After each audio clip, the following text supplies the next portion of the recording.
in the dirt. Say it again, man, and that's a reverse. Never rehearse, jumping in first. Call up the nurse, put the beat in the hearse. This is absurd, change to berserk. Don't get on the tracks, man, and they better swerve. Don't got a nerve, man. Some of you have been following me for a long time, and you've heard me tell this story a lot, but a lot of you guys have not been following me for a long time, so it's good to put it out there in basically a single compact video so you can hear my story. People ask me, how did you get started in e-com? And what was like the journey like at the very beginning? So trace things back. I didn't go to college. I don't have any degrees. I barely graduated high school. I always had like good grades, but I kind of like just stopped going to school in my senior year. But I ended up finishing my classes online. Anyways, so I spent after high school, I spent the next 8-9 years of my life working in restaurants. I delivered pizzas, I washed dishes, I cooked, I was a prep cook, I did all kinds of different things. Most of it was in the food industry. And around the age 27, I decided to actually take things seriously I was like, well, I've been doing this food thing long enough that I might as well see how good I can actually get if I were to put some effort into it. Because up to that point, it was just, do what you need to do to get the paycheck and then whatever, and then screw around the rest of your time. But I went through kind of like this quarter life crisis, I guess you could say, around the age of 27. I started working out all the time. I started taking my job seriously. Basically, I got a part-time job as a prep cook it was like probably the best restaurant in our like little town. It was the best restaurant in our little town, but I mean, that's not really saying a whole lot. It was definitely a high volume restaurant. This restaurant does like $20,000 a day in revenue, which is pretty busy for a restaurant. So I got a job. Basically, my wife was actually a server, a waitress at this restaurant, and I became friends with one of the chefs there. Basically, just by hanging out around the restaurant where my wife worked, I ended up meeting this guy named Cameron, and I was looking for work that I could do just in the morning. And so he was like, well, I can give you like maybe 2 or 3 shifts a week as a prep cook. It might be like 15 hours or something. It's not very much, but it would, it might help. And so I took that job, and within 2 months I was the prep kitchen manager, the lead prep cook. I was running the entire prep kitchen. And then about 6 months after that, I was the line cook lead. So I went upstairs, I learned all 4 stations on the line in 1 month, like a week on each station, and then I became the manager of the line. And then like another 6 months after that, I was promoted to sous chef, and then another 6 months after that, I actually became the executive chef of that restaurant, which was pretty incredible for me. It was probably the best accomplishment of my professional career to that point. For me, I was really proud. Like, it was a really big deal. No culinary school, none of that stuff. I became the executive chef. I was actually writing menus. I was managing over 30 employees. It was a big deal, and I was actually being groomed for a general manager position.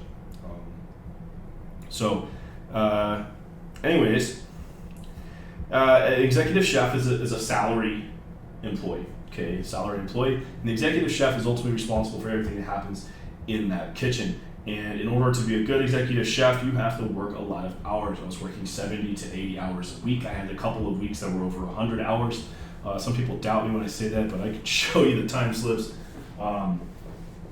It was brutal, but I liked being good at something. I found something that I was really good at, and I was killing it, and it was very satisfying to have that experience. And learning how to manage 30 people and write menus and manage inventory and do all of these things for the company, basically running a business essentially, was amazing. It was an amazing experience. Very grateful. But eventually I got to the point where I was very tired of making $55,000 a year and working 70 to 80 hours a week. That's barely enough to pay a mortgage and provide for a wife and 3 kids. I mean, it's not really that much money. But so I was talking to a buddy, a guy that I've known since I was a little kid, and he recommended to me. Obviously, I was talking to him about, I need to find another job, or I need to find something I can do on the side to generate some more income, because I'm just not making enough doing what I'm doing.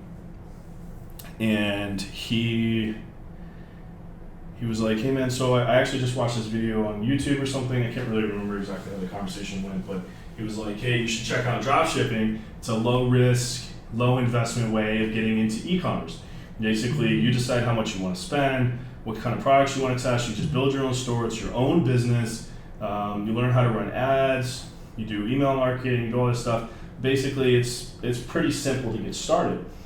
And I was like, okay, well, I mean, I don't really have a whole lot of free time, but I'll take a look at it, right? And so I found some videos, I watched some videos, and learned as much as I could about like what dropshipping was.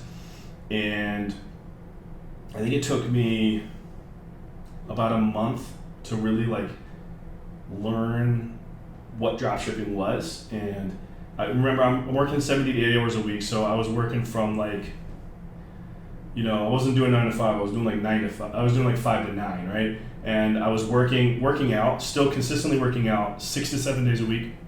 6 to 7 days a week. I rarely took a day off. I still rarely take a day off from the gym. And then I would, I'd get up, I'd work out, I'd go to work, I'd get home, put my kids to bed, and then I'd spend like 2 or 3 hours researching dropshipping. And then I'd sleep for like 3 or 4 hours, get up, repeat the process. And I did this for about a month. And then I decided to launch my first store. It took me about 3 weeks to become profitable. So it took me about like 2 weeks to find a winner.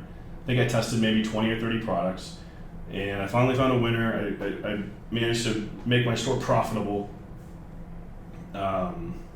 So I was making, I think my 3rd week, I was making an average of like $150, maybe $200 a day profit, which was like already more or equal to or more than what I was making at my job. And throughout this process, I'm still only sleeping like 3 or 4 hours a night, guys, because I'm managing my store now, not just researching, but I'm managing my store. I'm doing product research, I'm doing all the customer service myself, I'm launching the ads, I'm making the creatives, I was making videos, I was designing logos, I was doing like all this stuff, and then also working my job. And once I got through that first month and I realized like, hey, this is real, like this isn't just like a game I'm playing. Like, this money's actually going into my bank account. I was like, well, here's what I'm gonna do. If I can sustain a 3x on my salary for a month, like if I can scale this up to where I'm making 3 times my salary, and I can sustain it for a month consistently, I'll quit my job and do e-commerce full time. And so that's what I did. I scaled it up to where I was making about $500 a day, $600 a day, and sorry, my throat's sore. It's getting hard to talk. Scaled it up to I was making, $500-$600 a day. I was able to maintain that consistently for a month, and I went into the general manager's office and I gave him my 2-week notice. It was the scariest thing I ever did because I worked so hard to get to that point, and like this was like a guaranteed career. Like I was going to be general manager, which eventually leads to like part owner. Anyways, I gave all that up for this risk, right? For this opportunity. I saw this like massive opportunity with e-commerce that if I could continue growing at this pace, then like I could be a millionaire, right? And so I quit the job.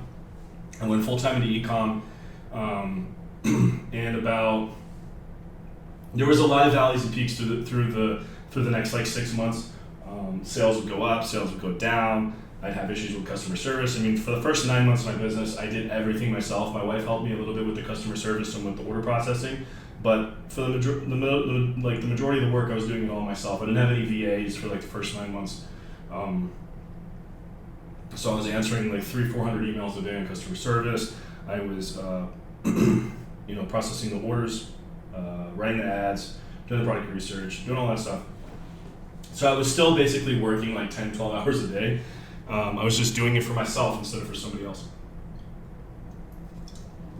I wish this was water. That's what I need right now. My throat's all itchy. Anyways,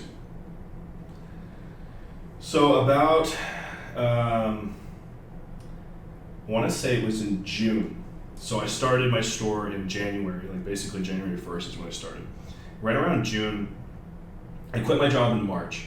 And then right around June, I think I was doing I did like $60,000 total in June. And then I had a light bulb moment on how to scale. And in July, I did 700,000. So I went from 60,000 to 700,000 in 30 days. Like just a complete night and day switch. The light switch went off and I was like, holy shit, get this now. And maintaining like 25-30% profit doing so. It was pretty crazy. So when you scale that aggressively, payment processors and PayPal don't like that. So they both took a reserve in the same week. They both held like $100,000 to $150,000 each. I think I owed my supplier like $200K, and I had like maybe $50K in the bank. And then PayPal had $140,000 or something. I think Stripe had like $120,000. And I was screwed. I ended up borrowing money from my dad. I ended up taking a loan out because I was like, I'm making money here. It's a profit. I know I can pay you back. So I took some loans, fulfilled as many orders as I could, and then I opened another store. You can't get away with this anymore, but back then I don't know how I did. I basically just copied my store to another Shopify account, ran everything off of a new PayPal and a new Stripe, and scaled that store up and used the profits from the new store to fulfill the orders from the old store. It was like a magic trick. I don't know how I pulled it off, but essentially everything worked out. That's basically how I got started, guys. It's not easy. A lot of people like to sell you the dream that this business is easy. I can tell you that there have been half a dozen times over the last 3 years where I thought I wasn't going to be able to continue. But I didn't give up. I stuck with the process. I overcame the hurdles and figured it out, right? So, and that first time being when I had those big reserves come out after I scaled up, I honestly didn't I was totally panicking. I had no idea how I was going to figure this out, but I ended up coming up with a solution. So for any of you that are struggling, just put in more time, get better at problem solving, don't quit.